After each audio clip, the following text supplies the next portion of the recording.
নমস্কার সবাইকে। কেমন আছেন? কেমন লাগছে শেয়ার মার্কেট, ইন্ডিয়ান মার্কেট, সারা গ্লোবাল মার্কেট কেমন লাগছে?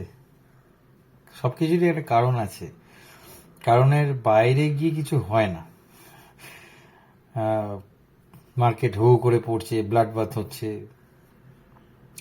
আজকে শেয়ার মার্কেট কেন পড়ছে না পড়ছে সেটার থেকে বড় কথা কিছু কথা একটু জানানোর দরকার। এটা আগেই বলে দিচ্ছি, আমি যে তথ্যগুলো দেব এগুলো কিন্তু আমি নিজের মন থেকে বা স্বপ্নে আমি পাইনি। হ্যাঁ, এগুলো যদি আপনারা পারেন, আমি ওপেন আপনাদেরকে রিকোয়েস্ট করছি যে দেখে নেবেন।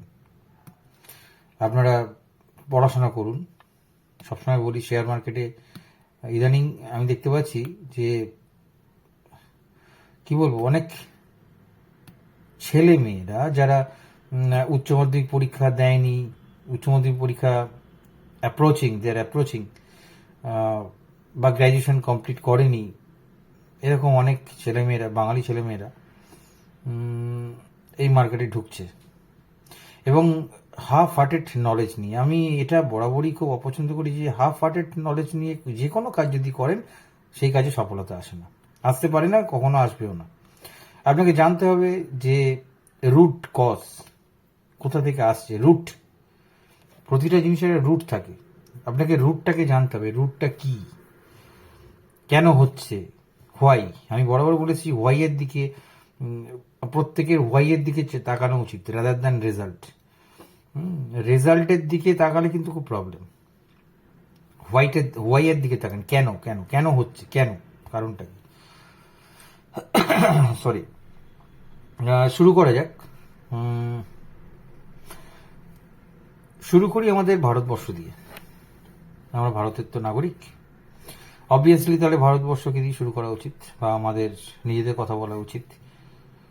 দেখুন, বেসিক্যালি ভারতবর্ষ হচ্ছে কনজিউমার, এরা হচ্ছে ইউজার, মানে এরা ভোগ করে, ইনভেন্ট করে না। ইনভেনশন পার্টটা এদের কাছে অ্যালুফ। আমরা সব ওই বাইরের জিনিস, বাইরের মালপত্র নিয়ে এসে এনজয় করতে ভালোবাসি। আর এই বাইরের জিনিসপত্র দিয়ে এনজয় করতে করতে এমন হয়েছে যে আমাদের নিজের ঘরের জিনিসপত্র সেগুলো গেছে 12টা বেজে। আমরা বেসিক্যালি ইউজার্স। আপনি দেখুন, চায়না থেকে মাল আসছে, ইউজ করছি, আমেরিকা থেকে মাল আসছে, ইউজ করছি, কিন্তু আমরা আমাদের কটা জিনিস প্রোডাক্ট বাইরে যাচ্ছে, এক্সপোর্ট কত হচ্ছে, আমরা ইম্পোর্টের উপর নির্ভরশীল। এখানে আমি ইম্পোর্ট এক্সপোর্ট নিয়ে আলোচনা করব, আমি এখানে ট্রেড ডেফিসিট নিয়ে আলোচনা করব, রেসিপ্রোকাল ট্যারিফ নিয়ে আলোচনা করব, ইউএসএ এর কত লোন চলছে এখন, কতখানি ঋণ চলছে সেটা নিয়ে আলোচনা করব। তারপরে এই যে আমাদের মেক ইন ইন্ডিয়াটা ফেল হলো, যার জন্য কি এফেক্ট পড়েছে সেটা নিয়ে আলোচনা করব। অনেক অনেক জিনিসপত্র নিয়ে আলোচনা করার আমার আছে। প্রথমে আসি যে ভারতবর্ষের যে ইউজার্স, আমরা আমাদের যে ভালো ভালো সায়েন্টিস্ট বা ভালো ভালো ইঞ্জিনিয়ার্স নেই তা নয়, আছে, কিন্তু ইনভেনশনের যে ক্ষমতাটা সেটা হচ্ছে 1% 2%। মানে এখান থেকে ইনভেন্ট করে ওখানে যায়, সেটা খুব বাইরের দেশে যায়, সেটা খুব কম। মানে এক্সপোর্টের থেকে আমাদের ইম্পোর্টের সংখ্যাটা বেশি, যার জন্য ফিসকাল ডেফিসিটের ব্যাপারটাও থেকে যায়। সেটাও আলোচনা করবো, ফিসকাল ডেফিসিটটা কি, ঠিক আছে, ট্রেড ডেফিসিট কি সেটাও আলোচনা। জিডিপিটা কি, কেন, আমরা কি হিসেবে ক্যালকুলেট করি। তা আমাদের দরকার এখন, যেটা দরকার হচ্ছে, সরকার ভালো উদ্যোগ নিয়েছিল যে মেক ইন ইন্ডিয়াটা করার। এটা করলে আমাদের কিন্তু জিডিপিটা বাড়তো। তো যাই হোক, সেটা কোনো কারণে হয়তো ফেল হয়েছে, সেটা আমি রাজনৈতিক বা যারা মন্ত্রী আছেন তারা নিশ্চয়ই আমাদের থেকে, অ্যাটলিস্ট আমার থেকে তো অনেক কিছু তারা বোঝেন বেশি, কারণ তারা পুরো দেশটাকে চালাচ্ছে। দেশের মধ্যে সমাজ পড়ছে, রাজ্য পড়ছে, শহর পড়ছে, গলি, তারপর কি বলে, মানে গলিগালাও পড়ছে। তারা তো এইগুলো ওভারঅল জিনিসটাকে মেনটেন করছে। হতে পারে আমরা যে কোনো পার্টির মন্ত্রীদের বা যে কোনো পার্টির নেতা নেত্রীদের আমরা আকথা কুকথা বলে থাকি, কিন্তু আমার একটাই বক্তব্য, তাদের জায়গায় গিয়ে একদিন 7 দিনের জন্য মন্ত্রিত্ব করে তাদের রাতের ঘুমটা কতখানি হয়, তারা কতখানি প্রেসারে থাকে, সেটা একবার দেখা উচিত প্রত্যেকে। কিছু বলার আগে যার সম্বন্ধে বলছেন, বা যাকে গালাগাল দিচ্ছেন বা নেগেটিভ কথাবার্তা বলছেন বা ক্রিটিসাইজ করছেন, ক্রিটিসাইজ করাটা ভালো। কেননা সমালোচনার মধ্যেই তো আলোচনাটা লুকিয়ে থাকে, এটা আমি মানি। তাই সমালোচনাটা করা দরকার, কিন্তু যার সম্বন্ধে করছেন সমালোচনা, সে কতখানি কি কাজ করছে সেটাকে জানা উচিত। ঘরে বসে বা চায়ের দোকানে গিয়ে বা দু একটা বড় বড় ইংলিশ ওয়ার্ড ঝেড়ে আমার মনে হয় না যে তাদের লেভেলে গিয়ে আপনি কিছু করতে পারবেন বলে ক্ষমতা নেই। বলে তো লাভ নেই, ক্ষমতা নেই, পারবেন না। যাই হোক, আমাদের ট্রেড ডেফিসিট যেটাকে বলা হয়, ট্রেড ডেফিসিটটা কি? আমাদের দেশে যে উৎপাদন যেটা হচ্ছে সেটা যদি বাইরের দেশে আমরা পাঠাই, তাকে কি বলা হয়? এক্সপোর্ট। আর বাইরের দেশে যেটা ইম্পোর্ট করা হচ্ছে সেটা, বাইরের দেশে যেটা উৎপাদন হচ্ছে সেটা যদি আমাদের দেশে আসে তাকে বলা হয় ইম্পোর্ট। ট্রেড ডেফিসিট এখানেই হয় যে আমাদের এক্সপোর্টের পরিমাণটা কম। আইটি সেক্টরে একটা দিক রেখে দিয়েছে এখনো পর্যন্ত যে তারা এক্সপোর্ট করছে, কিন্তু বাকি সেক্টর তাদের সেই ক্ষেত্রে আমাদের ইম্পোর্টটা বেশি। অর্থাৎ আমরা পরনির্ভরশীল একটা দেশ হয়ে পড়ছি ক্রমশ, যেখানে চীন, জাপান, আমেরিকা তত্তর করে এগোচ্ছে। ভারতবর্ষ তাদের সিকিভাগও এগোতে পারেনি। তাই ট্রেড ডেফিসিটটা এখান থেকেই আসে। আপনার দেশের উৎপাদন করা জিনিস যদি বিদেশে আপনারা পাঠান, সেটা এক্সপোর্ট হচ্ছে, অবশ্যই তার পরিমাণটা বেশি হতে হবে রাদার দেন বাইরের থেকে মাল নিয়ে আসা, অর্থাৎ ইম্পোর্ট করাটা। জানি না কবে এটা সাকসেসফুল হবে, তবে এটা করা উচিত, না হলে কিন্তু এই ইকোনমির ক্ষেত্রে কিন্তু ধাক্কা লাগবে। আর রেসিপ্রোকাল ট্যারিফের ব্যাপারে তো আপনারা সবাই ইউটিউব থেকে জেনেই গেছেন যে তুমি আমাকে দিলে আমি তোমার গাড়ি চাপাবো, সোজা কথা। তুমি আমাকে দিলে আমি তোমায় দেব। ট্রাম্প স্যার যেটা করেছেন, বিগ বস, ঠিকই করেছেন। আমি ব্যক্তিগতভাবে মনে করি ঠিকই করেছেন। ভাই, তার কাছ থেকে যখন আমি জিনিস নিচ্ছি, তাকে আমি দিচ্ছি 2 টাকা, আর সেই যখন আমার কাছ থেকে নিচ্ছে তখন আমাকে দিচ্ছে 200 টাকা। কেন ভাই? কি তোমার সঙ্গে আমার পিরিত আছে? এটা তো ব্যবসা, ব্যবসায় তো কোনো পিরিত থাকে না। তোমার কাছ থেকে আমি জিনিস নিই 2 টাকায়, সেই 2 টাকার জিনিসটা নিয়ে আমি এখানে বিক্রি করছি 400 টাকায়। আর আমি যখন তোমাকে কিছু দিচ্ছি, তার এগেনস্টে তোমার কাছ থেকে আমি নিচ্ছি 200 টাকা। এবার তুমি সেটা কি বিক্রি করো আমি জানি না, কিন্তু তোমার কাছ থেকে 2 টাকার আমি ট্যারিফ পে করে তোমাকে সেই মালটাকে আমি ভারতবর্ষে বিক্রি করছি 200 টাকা, 400 টাকা, 500 টাকা, হোয়াট এভার। ঠিক নয় তো এটা।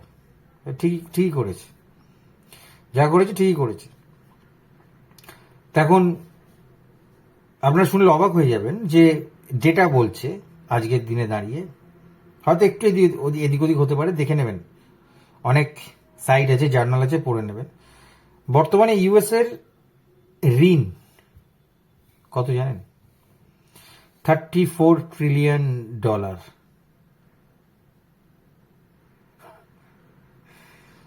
ইউএস এর ঋণ $34 ট্রিলিয়ন।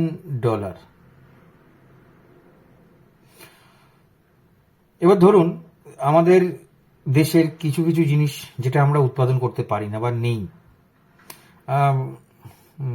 উদাহরণস্বরূপ বলতে পারি স্টিল প্রডিউসিং কান্ট্রি হচ্ছে সব থেকে বেশি চীন। এখন ধরুন আমাদের ইন্ডিয়াতে অনেক স্টিল কোম্পানি আছে। এবার স্টিল যদি চায়না যদি চায় 1/3 দামে এখানে ডাম্প করতে আরম্ভ করলো, এই হেন ক্ষেত্রে যে আমাদের স্টিল কোম্পানিগুলো আছে তাদের মাথায় বাজ ভেঙে পড়বে, অবস্থা খারাপ। আর চীন যেরকম দেশ করতেই পারে, বললো ভাই আমি তোমাকে 2 টাকায় স্টিল দিচ্ছি, আমার ঘরের লোক আমাকে 5 টাকায় স্টিল দিচ্ছে, আপনি 2 টাকার পেছনে যাবেন না 5 টাকার পেছনে যাবেন? 2 টাকার পেছনে যাবেন, স্বাভাবিক ব্যাপার। যেখানে কম সেখানে আপনি যাবেন, ভালো মালটাও পাচ্ছেন। এখন আমরা বলি যে চায়নার মাল বেশি দিন টেকে না, কথাই বলি যে চাইনিজ মাল পাচ্ছেন তো কমে, নিয়ে তো নিচ্ছেন। একটা বাল্ক অ্যামাউন্ট তো আমাদের সেই সব পার্টিকুলার কোম্পানি থেকে তো গেল 12টা বেজে। তাদের প্রোডাকশন, তাদের ওভারহেড কস্ট, হেন তেন মিলিয়ে তারা যা মানে আমাদের কাছে যা সেল করছে যে অ্যামাউন্টে, সেই অ্যামাউন্টে আমরা কেউ কিনবো না, সেটা গেল 12টা বেজে, তাই না? কিন্তু ইন্ডিয়া চাইলে অ্যান্টি ডাম্পিং, ওটা কি বলা হয়, anti dumping tariff, anti dumping tariff লাগাতে পারে, লাগিয়েও দিল ধরলাম চীনের এগেনস্টে, যে তুমি স্টিল এখানে দিলে তোমাকে এই ট্যারিফের একটা অ্যান্টি ডাম্পিং ট্যারিফ তোমার উপর চাপানো হবে। লাভ কি হবে? লাভটা কি হবে? আমরা তো অত প্রডিউস করতেই পারি না। আমি স্টিলের কথা ছেড়ে দিলাম, এমন একটা প্রোডাক্ট যেটা আমাদের ভারতবর্ষে উৎপাদন হয় না, সেটা আমাদের বাইরে থেকে আনতেই হয়। তার উপরে কি আপনি কোনোভাবে অ্যান্টি ডাম্পিং ট্যারিফ লাগাতে পারবেন? আমার দরকার তো, সেখানে আমি অ্যান্টি ডাম্পিং ট্যারিফ লাগাবো কি করে? কিনতেই হবে। তাহলে আলটিমেটলি কি হচ্ছে, আমাদের ভারতবর্ষের প্রোডাকশন টু, বা আমাদের ভারতবর্ষের প্রোডাক্ট মানে export capacity two, import capacity হচ্ছে 10। এটা হলো ট্রেড ডেফিসিট। ক্লিয়ার? এইটুকুনি আশা করি বুঝতে পারলেন। এবার আসি আমাদের সার্ভিস সেক্টরে। আপনারা কি জানেন যে সার্ভিস সেক্টরে, আইটি সেক্টর যেটা, সেখানে আমাদের আইটি সেক্টরের যে টিসিএস, ইনফোসিস, সব থেকে বড়, এরা হচ্ছে এক্সপোর্টার টু ইউএস। ইউএসকে আমাদের আইটি সেক্টর সব থেকে বেশি এক্সপোর্ট করে এবং সেখান থেকে আমরা টাকা পাই। টিসিএস ইনফোসিসের টোটাল রেভিনিউর 50 থেকে 51% ইউএস থেকে আসে। দেখে নিতে পারেন, আমি যেসব তথ্যগুলো দিচ্ছি, যেসব পয়েন্টগুলো দিচ্ছি, দেখে নিতে পারেন, আমার কোনো অসুবিধা নেই। বললাম না 1-2% এদিক ওদিক করতে পারে, কিন্তু একদম এরকম নয় যে 2%টাকে আমি 200% করছি। Total revenue of TCS and Infosys, তার 50 থেকে 51% আসে ইউএস থেকে। এবার ধরুন কোনো কারণে রেসিপ্রোকাল ট্যারিফ মেরে দিল ট্রাম্প স্যার, কি হবে? প্রথম কথা হচ্ছে ইনফোসিস টিসিএস এর শেয়ার মার্কেট কমবে, ওদের এমপ্লয়িকে ছাঁটাই হবে, শেয়ার মার্কেট, ওদের শেয়ার বাজার বা ওদের শেয়ার প্রাইস পড়বে। তাদের কি হবে? একটা ইম্প্যাক্ট আসবে শেয়ার মার্কেটে, আইটি সেক্টরে একটা ইম্প্যাক্ট আসবে। রাইট? এটা ক্লিয়ার হলো তো, যে আমাদের আইটি থেকে সব থেকে বেশি ইনকাম হয় ইউএস থেকে, এবং টিসিএস আর ইনফোসিসের টোটাল যে রেভিনিউ আছে, টোটাল রেভিনিউর 50 থেকে 51% আসে ইউএস মার্কেট থেকে। ক্লিয়ার? এবার আসি কোনো দেশের ফিসকাল ডেফিসিট। আমাদের ফিসকাল ডেফিসিট অনেকেই চেঁচামেচি করে। ফিসকাল ডেফিসিট অনেক বড় থিওরি আছে, অনেক বড় একটা এর ফর্মুলা আছে। কোনো ফর্মুলা যাওয়ার দরকার নেই, গোদা বাংলা ভাষায় বুঝুন। আমদানির থেকে খরচ বেশি হওয়াকে, আমদানির থেকে খরচ মাইনাস করলে যেটা হয় সেটা হচ্ছে ফিসকাল ডেফিসিট। মানে আমার 10 টাকা আয়, আমার 40 টাকা খরচ, 30 টাকা ফিসকাল ডেফিসিট হলো।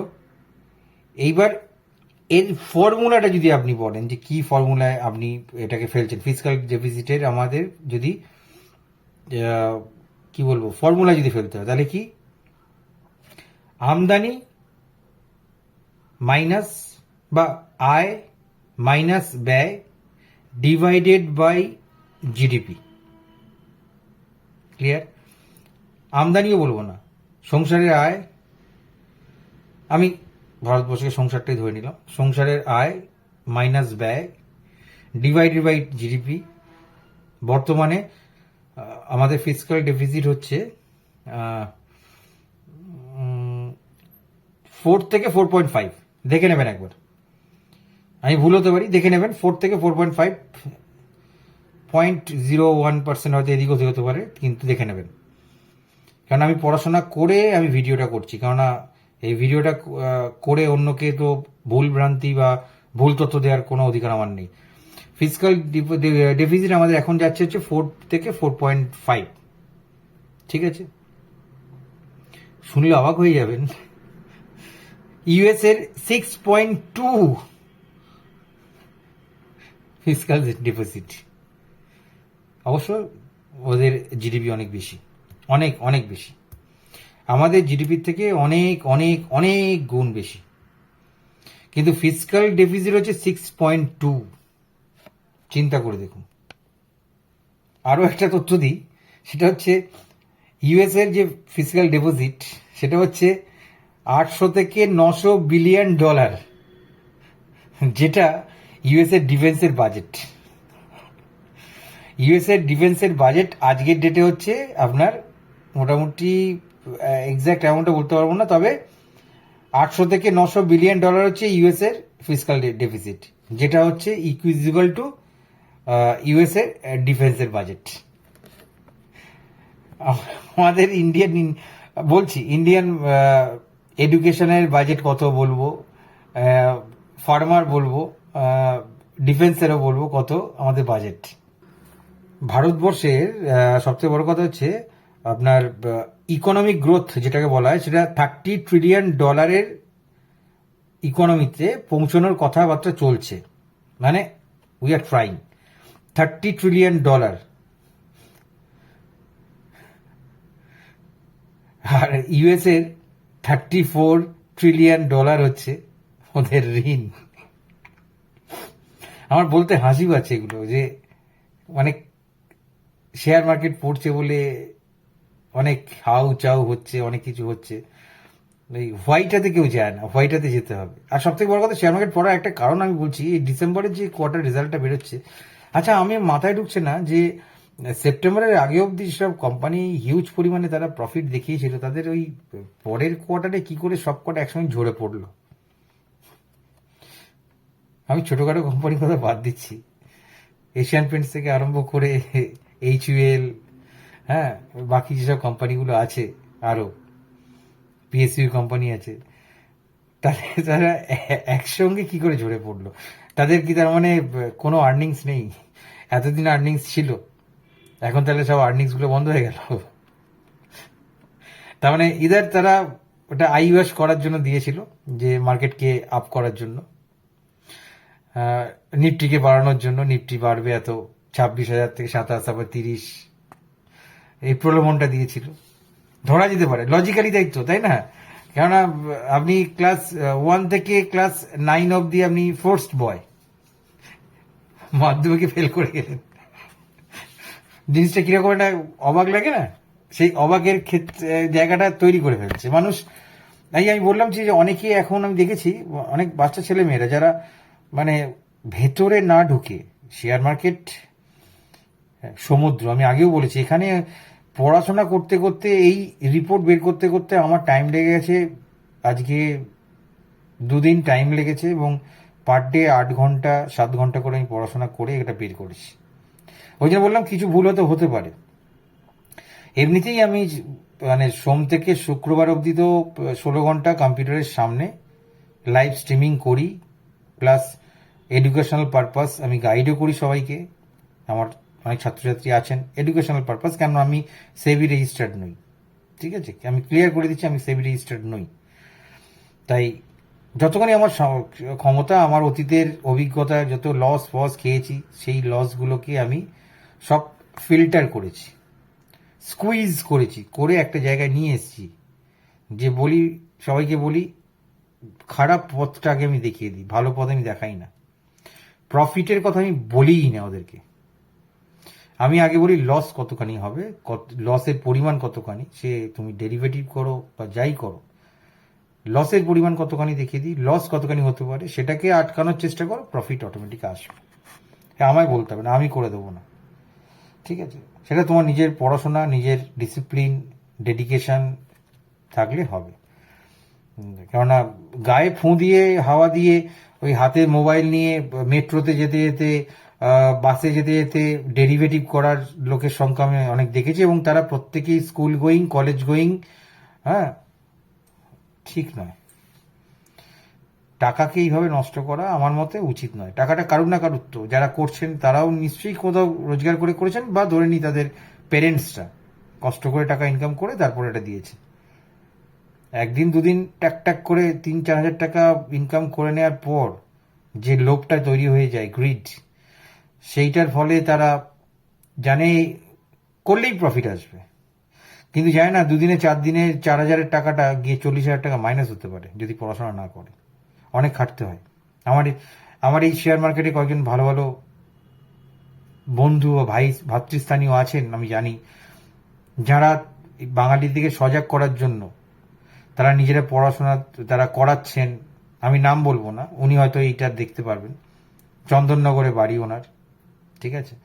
আমার খুব ভালো লাগে ছেলেটিকে খুব ভালো লাগে আমার। ভীষণ ভালো ছেলে, ভীষণ জ্ঞানী ছেলে, ভীষণ ডেপথ আছে তার। চেষ্টা করছে যে শেখানোর চেষ্টা করছে। এবার টাকা নেয়, আর টাকা তো নেবেরই ভাই। বিনা পয়সায় বাজারে গিয়ে ধনে পাতা কিনতে পাওয়া যায় না, টাকা নেবে না? একটা মানুষ শেখাচ্ছে, 3 ঘন্টা 2 ঘন্টা করে ক্লাস করাচ্ছে, টাকা নেবে না? আর পরিষ্কার করে এটা বলে দিই সবাইকে, খালি পকেটে শেয়ার মার্কেট হয় না। গুড় ঢাললে মিষ্টি। শেয়ার মার্কেটে কথা হচ্ছে, আগে টাকা রাখো তারপর এসো। আগে টাকা রাখো, টিউশন ফি দাও, তারপর পড়াশোনা করো। ভালো ভালো টিচার আছেন, খুঁজে বের করো, করে পড়ো। তারপর ফোকটে পয়সায় একটু দেখিয়ে দেবেন, একটু বলে দেবেন সাজেশন, না। আমরা দান ছত্র করতে বসিনি কেউ। যে ছেলেটি করছে দান ছত্র করতে বসেনি, তাকেও অনেক লস খেতে হয়েছে। তারপর সে জানে কোন লেভেলে গেলে নিফটি কোথায় যাবে না যাবে, ঠিক আছে, কোথায় বাউন্স ব্যাক করবে, কোথায় তার সাপোর্ট আছে, কোথায় রিটেস্ট করবে মার্কেট, ঠিক আছে, কোন রেঞ্জে কি সে লেভেল কাটে, লেভেলিংগুলো করে আমি দেখেছি। সে একদিনে হয়নি, তাকে লস খেতে হয়েছে, লস খাওয়ার পর সে করেছে। তার যে ক্ষতিগুলো যা সে যা মার্কেটকে দিয়েছে, সে সেগুলো তুলবে না? ফোকটে এসে শিখে নেবেন সবাই নাকি? ফোকটে কিছু হয় না। যান না মাছের বাজারে, যখন মাছ ফাছ কিনতে যান, পেট ভর্তি খেতে যান, তখন তো বেশ ভালোই টাকা পয়সা, তখন তো ঠিক পকেটে থাকে। তখন মাছ, ইলিশ মাছ, কাতলা মাছ সব তো খেয়ে নিন, টাকা দিয়ে কেনেন। আর যখন শেয়ার মার্কেটে পড়াশোনা করতে আসেন, তখনই আমাকেই কজন বলেছেন, একটু দেখিয়ে দেবেন প্রীতি, আমার কাছে পয়সা নেই। তা পয়সা নেই যখন, তাই অন্য কিছু করুন। শেয়ার মার্কেট তো all about a money, capital. Veena capital পয়সা শেয়ার মার্কেট কবে কে করতে পেরেছে আমাকে বলবেন? একজনকে দেখাবেন? তাই এইগুলো রিকোয়েস্ট করবেন না, খুব খারাপ লাগে। একটু দেখিয়ে দিন, শিখিয়ে দিন। ফোকটে আমি কিছু দেখাই না। আমি যা লেবার দিই, যা আমি এডুকেশন পারপাস পড়াই, আমার যারা ছাত্রছাত্রী আছেন তারা জানেন আমি কি নেই আর তার পরিবর্তে আমি কি দিই, ঠিক আছে? ফোকটে এসব কিছু হয় না। তাই জন্য যেসব ছেলেমেয়েরা দেখছি, যারা কলেজ গোয়িং, স্কুল গোয়িং, হাতে নাম বলবো না, কয়েকটা ব্রোকার হাউসকে হাতের মধ্যে ডগার মধ্যে নিয়ে যা আরম্ভ করেছে, ও কেলেঙ্কারি কাণ্ড।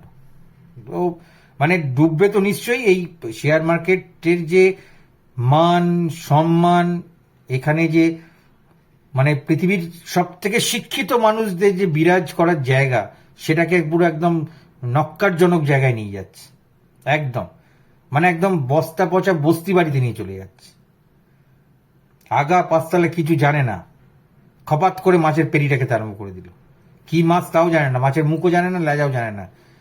ছোটবেলায় আমার বাবা যখন আমাকে মাছ বাজারে নিয়ে গিয়ে মাছ কেনা শেখাতো, কাতলা মাছের মুখ কিরকম হয় আর রুই মাছের মুখ কিরকম হয় চেনাতো, এটা দেখে চিনতে হয়। মাছের পেট টিপে চিনতে হয়, কানকো তুলে দেখতে হয় মাছ টাটকা না কি বাসি। এটা তো ধার ধারে না, যা পেলে হামড়ে মুড়ে খেয়ে নিল। এ কি রে? হ্যাঁ, এ কি অসভ্যতামি? এর থেকে অন্য কিছু কর। সে আপনাকে ঢুকছিস কেন? এখানে ভালো ভালো শিক্ষিত লোকরা থাকে, কেন এদের ডিস্টার্ব করছিস ভাই? এরা পড়াশোনা করে, রাত দিন পড়াশোনা করে এরা, কেন এদেরকে করছিস? যাই হোক, কোনো টপিকে আসি, এদের বলে লাভ নেই, এরা কোনোদিন শুধরবে না। এবার এই যে বাজেটের কথা বলছিলাম না, কত স্যাংশন করা হয়, ইন্ডিয়ান ডিফেন্স বাজেটে শুনে রেখে দিন, $57 বিলিয়ন হচ্ছে স্যাংশন। সেখানে ইউএসএ মার্কেট হচ্ছে $900 বিলিয়ন, 18 গুণ বেশি, কাছাকাছি। যারা ভারতবর্ষের মধ্যে থেকে যারা বলে যে আমরা ভারতবর্ষ সব দিক থেকে উন্নত হতে চলেছে, অনেক উন্নত হয়ে গেছে, আমি বরাবরই ভারতবর্ষকে থার্ড ওয়ার্ল্ড কান্ট্রি বলি, অর্ধশিক্ষিতের দেশ বলি, আজও বলবো, কিছু করার নেই। যা সত্যি সত্যি, আমি সত্যিটা বলতে ভালোবাসি। এখানে পড়াশোনা করে লোকে কম আর বাওয়ালবাজি করে বেশি। যে কটা ভালো পড়াশোনা করেন তাদের সংখ্যা এতখানি কম, এই বাওয়ালবাজির লোকগুলো এসে তাদের গলা টিপে দেয়। কিছু সত্যি কথা আপনি বলতে পারবেন না। প্রায় মিলিয়ে নিন, পাড়াতে সত্যি কথা বলতে যান, পাড়ার মস্তান দাদারা এসে আপনাকে গলা টিপে ধরবে। নয়তো কোনো বড় ইনফ্লুয়েন্সার আছে পাড়াতে, তারা সব পকেটে অনেক কিছু জিনিসপত্র নিয়ে ঘোরে, কোনো ছত্র ছায়া আছে, গলা টিপে ধরবেন। আমি শেয়ার মার্কেটের কথা বলছি না, যে কোনো ব্যাপারে সত্যি কথা বলুন, গলা টিপে ধরবে। তা কি বললাম, ইউএসএ তাহলে ভারতের হচ্ছে $57 বিলিয়ন হচ্ছে তাদের আমাদের স্যাংশন করা থাকে, আর ইউএসএ থাকে হচ্ছে $900 বিলিয়ন। লকিড মার্টিন বলে একটা কোম্পানি আছে, জানেন তো, ইউএসএ, খুঁজে দেখবেন গুগলসে, আমি বলছি খুঁজে দেখবেন, একটু পড়াশোনা করুন আমার জন্য, 10 মিনিট বলছি, রিকোয়েস্ট করছি। লকিড মার্টিন, এরা হচ্ছে সব থেকে বড় ডিফেন্স কোম্পানি। এরা KF-16 তৈরি করে। এবার KF-16 কি? ওই KFCর মতো আর কি। মানে আমি যখন বলছি তখন আপনার কাছে KFCর মতো লাগবে, ঠিক আছে? খেয়েই শেষ, হাসিও পায়। আরে চায়নাতে 450 থেকে 500 বিলিয়ন হচ্ছে বাজেট ডিফেন্সের, চায়নাতে। খাক করেগা इंडिया कुछ, খায়া পিয়া কুছ নেই, গ্লাস তোরা বাড়ানা, ঠিক আছে? কিছু তো করুন, কিছু নিজেরা করুন। লোকের ধার করা জিনিসপত্র নিয়ে সবকিছু সবসময় চেটে দিলেই হলো? হ্যাঁ, নিজেদের কোন রকম, আমাদের এখানে কি ইঞ্জিনিয়ার নেই? ভালো ভালো ইঞ্জিনিয়ার কোনোদিন প্রডিউস করেনি ভারতবর্ষ? তাহলে তাদের কাছ থেকে আমরা কি আউটপুটটা কি পাচ্ছি? সবই যদি চায়না থেকে আসে, আমেরিকা থেকে আসে, জাপান থেকে আসে, তাহলে আমাদের থেকে কি যাবে? শুধু মাইনেটা নেবো কোম্পানিতে বসে বসে? ভালোই চলছে, চালিয়ে যান, এইভাবে চালিয়ে যান, ভারতবর্ষ হেভি উন্নতি হবে, দেখবেন না? কোন দেশের স্তম্ভ জানেন তো কার উপর নির্ভর করে? এডুকেশন, মেডিকেল, আর হচ্ছে ডিফেন্স। Education, medical, defence. এখানে বাজেট জানেন কত আমাদের? ইন্ডিয়াতে পড়াশোনার যদি বাজেট শোনেন তখন বুঝতে পারবেন আমি কেন ভারতবর্ষকে থার্ড ওয়ার্ল্ড কান্ট্রি, অশিক্ষিত বলি। কেন বলি? $15 মিলিয়ন হচ্ছে আমাদের ভারতবর্ষের স্যাংশন বাজেট। ইউএসএ তো $14 বিলিয়ন, আমাদের $15 বিলিয়ন। আমেরিকাতে এডুকেশনের জন্য $1400 বিলিয়ন স্যাংশন। কি বুঝছেন? আমরা খুব শিক্ষিত, আমাদের হেভি পড়াশোনা হয়। হেলথ, যেটা সব থেকে ইম্পর্টেন্ট, আমি বললাম যে মেডিকেল সেক্টর, বলেছিলাম একটু হেলথে হচ্ছে $17 বিলিয়ন হচ্ছে আমাদের ইন্ডিয়াতে স্যাংশন। ইউএসএ তে 800 থেকে 900 বিলিয়ন হচ্ছে স্যাংশন হেলথে।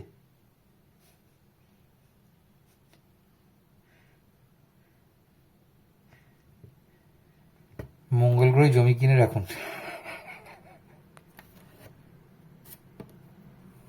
এবার জিডিপি নিয়ে আসি, এটাও জানা উচিত। জিডিপি একদম ভোটের আগে থেকে আরম্ভ করে বাজেট অব্দি জিডিপি, সবাই জিডিপি। জিডিপির ফুল ফর্ম অনেকেই জানেন, গুগল সার্চ করে পেয়ে যাবেন। Gross domestic product. জিনিসটা কি? খায় না মাথায় দেয়, না বালিশের তলায় রেখে ঘুমোয়, কোনটা? জিডিপি কে যদি আমি বাংলা ভাষায় বলতে চাই, তাহলে ভারতবর্ষের মধ্যে যেসব ঘরোয়া জিনিস আমাদের লাগে এবং তৈরি হয় সেটাকে বলে, সেইটাকে আমরা জিডিপি হিসেবে ক্যালকুলেট করি। মানে আপনি ভারতবর্ষে কোনো জিনিস তৈরি করছেন, সেটা বাইরে পাঠাচ্ছেন, it will be calculated as a GDP. বাইরে থেকে যদি কিছু জিনিস নিয়ে সেখানে ইউজ করেন, it will not be calculated as a GDP. মাথায় ঢোকাতে পারলাম তো? ভারতবর্ষে তৈরি করা জিনিস, ঘরোয়া জিনিস তৈরি করা, কেননা এটার নাম হচ্ছে গ্রস ডোমেস্টিক প্রোডাক্ট। ভারতবর্ষে তৈরি করা জিনিস যেটা বাইরে আমরা এক্সপোর্ট করছি, that will be calculated as a GDP. ওখান থেকে যেটা ইম্পোর্ট করে নিয়ে এসে আমরা ইউজ করছি, এই ধরুন অ্যাপেল, কোনদিন পেয়ারাও ইউজ করবো আমরা, যাই হোক, তারপরে কত কিছু ইউজ করি, মানে আমরা অ্যাপেল ছাড়া তো হাঁটতে পারি না, হাতে পয়সারই অ্যাপেল। আমি পেয়ারে কিনে খাই। আমার ফোন নর্মাল, মোটামুটি ভালো ছবি ওঠে, ভালো ছবি দেখা যায়, কথাবার্তার সাউন্ডও ভালো পাওয়া যায়। টাকা থাকলে অ্যাপেল কিনি না, বরঞ্চ বাজারে গিয়ে আঙুর, তারপরে আপেল, অ্যাপেল নয় আপেল, তারপরে সিঙ্গাপুরি কলা, কাঁঠালি কলা, আঙুর, এগুলো কিনে নিই, অ্যাপেল নিই না। পয়সাটাকে আমি ওইভাবে নষ্ট করি না। স্ট্যাটাস বাড়াতে গিয়ে যদি ফ্যাটাস করে যদি কিছু খারাপ হয়ে যায় সংসারে, প্রবলেম। ভারতবর্ষ সেই দিকে যেতে চলেছে। নিফটি বোধহয় 15% কারেকশন দিল, 26,000 সামথিং থেকে এখন 22,120 বন্ধ হয়েছে লাস্ট। বটম খুঁজে পাওয়া খুব ডিফিকাল্ট হয়ে পড়ছে। জিনিসটা ইয়ার কি নয়। পোর্টফোলিও আমার লাল, সাংঘাতিক লাল। আমার কেন, অনেক বড় বড় তাবড় তাবড় লোকের লাল, ঠিক আছে। আমার অনেক কিন্তু ইনভেস্ট করা আছে, ডাম্প করা আছে, ওখানে ডাম্পিং হচ্ছে। বলবেন এসএল খাওয়াচ্ছেন না কেন? এখন এসএল খাওয়ানোর পজিশন নেই, আগে হলে হতো, এখন নেই। এখন ওয়েট করছি কোথায় আসবে, সেখান থেকে অ্যাভারেজ, কেন এখন অ্যাভারেজ করার সময়টাও আসেনি। এটা আমার পড়াশোনা বলে, বাকিদের কথা আমি জানি না। অ্যাভারেজ করার টাইমে আমি ঠিক অ্যাভারেজ করে নেবো, সেটা কারোকে বলতে হবে না, আমি অ্যাভারেজ করে নেবো। আচ্ছা, এটা কি জানেন জিডিপি শব্দটা কোত্থেকে তৈরি হয়? জানেন না? আমার শোনার পর হয়তো গুগল সার্চ করে ক্রস ভেরিফিকেশন করবেন। জিডিপিটার শব্দটার উৎপত্তি স্থল হচ্ছে ইউএসএ। সাইমন বলে একজন ভদ্রলোক ছিলেন, যিনি কোনো দেশের অর্থনৈতিক মাপকাঠি মাপার জন্য সূচক হিসেবে জিডিপিকে তৈরি করা হয়। উনি 1935 থেকে 1944 সাল পর্যন্ত নিরন্তর চেষ্টা করে এই জিডিপি নামক জিনিসটাকে তৈরি করে, একটা সূচক, অর্থনৈতিক সূচক। কি বললাম? সাইমন। কোথাকার লোক? ইউএসএর লোক। সাল 1935 থেকে 1944 সালে, এবং সেটা কংগ্রেস পার্টির সামনে ইউএসএতে উনি প্রতিস্থাপন করেন, বা উনি প্রপোজালটা দেন, তারপর এটা স্যাংশন করা হয়। তাহলে জিডিপিটা কি? জিডিপি হচ্ছে কোনো দেশের অর্থনৈতিক ব্যবস্থার মাপকাঠি, বা তার অর্থনীতির একটা কাঠামো, মানে অর্থনীতি কেমন তার কাঠামো বিচার করে, বা উৎপাদন ক্ষমতা কেমন সেটা নির্ভর করে। আচ্ছা, জিডিপির 3টে সেক্টর আছে, যে যার উৎপাদন ক্ষমতার উপরে জিডিপিটা নির্ভর করে। প্রথম হচ্ছে এগ্রিকালচার, তারপর হচ্ছে ইন্ডাস্ট্রিজ, তারপর হচ্ছে সার্ভিস। তাহলে 3টে কি কি পয়েন্ট বললাম? জিডিপি কোন 3টে উৎপাদনের উপরে নির্ভরশীল? একটা হচ্ছে এগ্রিকালচার, দ্বিতীয় হচ্ছে ইন্ডাস্ট্রিজ, তৃতীয় হচ্ছে সার্ভিস। এই 3টি সেক্টরের বাড়ন্তর উপরে জিডিপিটা আমাদের মাপা হয়। যদি কমে জিডিপি কমবে, যদি বাড়ে জিডিপি বাড়বে। আবারও বলছি, জিডিপি কিন্তু ডোমেস্টিক প্রোডাক্টের উৎপাদনকে মান্যতা দেওয়া হয়। জিডিপি কিন্তু ডোমেস্টিক প্রোডাক্টের উৎপাদনকে মান্যতা দেওয়া হয়, বারবার বলছি। আর জিডিপি কোনো দেশের অর্থনৈতিক সূচক, আগেই বলে দিয়েছি আমি। জিডিপির ফর্মুলাটা কি? জিডিপির ফর্মুলা হচ্ছে consumption plus investment plus plus net export. আবার বলছি, consumption, investment plus net export, শর্টে C plus I plus G plus NX. এনএক্সটাকে দুভাগে ভাগ করা যায়, net export minus net import. আবার বলে দিচ্ছি, C consumption, I investment, G plus NX. এই এনএক্সটা হচ্ছে net export minus net import. আমাদের তো নেট ইম্পোর্টটাই বেশি, আমাদের এক্সপোর্ট তো বেশি নয়, সবাই জানে এটা। এইটুকুনি ইনফরমেশন দেওয়ার ছিল। তা সর্বশেষ আবারও বলছি, তথ্যগুলো আমি স্বপ্নেতে পাইনি, মানে কোনো ঐশ্বরিক শক্তি এসে আমাকে কানে কানে ফিস ফিস করে বলেওনি, আমাকে স্বপ্নও দেয়নি, স্বপ্নও পাইনি। পড়াশোনা করেছি, জেনেছি, বলার প্রয়োজন মনে হলে বললাম, কিছুটা সাবধান করার কথা জন্য বললাম। যদি ভালো লাগে কমেন্টস করবেন, খারাপ লাগলেও কমেন্টস করবেন। চ্যানেলটাকে আমার সাবস্ক্রাইব করতে হবে, কারণ আমি নতুন বাঙালি হিসেবে চালু করেছি এটা। বাঙালি হিসেবে এটা অনুরোধ, বাঙালির পাশে থাকুন, কারণ আমাদের একতা বা একত্রীকরণটা খুব কম।